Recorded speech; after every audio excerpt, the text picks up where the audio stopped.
Fresnedi, to his Vice Mayor, and to the entire council. Siyempre, hindi naman makakabigay without the approval and the resolution of the entire members of the council.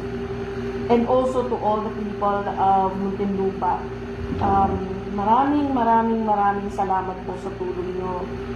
Hindi nyo lang alam kung gaano kasaya ang feeling ng isang lugar na ang feeling namin parang mag-isa kami and no one came to help, no one wants to help.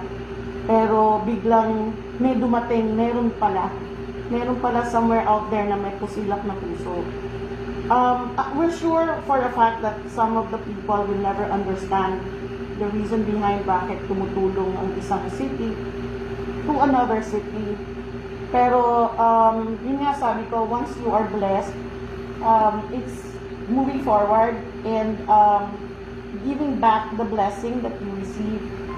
So, sabi ko nga, pag nagbigay kayo, it will go back hundredfold. So, alam ko naman, mabibless ang Muntinlupa and you are very blessed. Blessed po kayo na meron kayong isang mayor na katulad ni Mayor Fresnedi. Maraming salamat po. The people of Iriga, maraming salamat at madami po kayong matutulungan. Salamat po.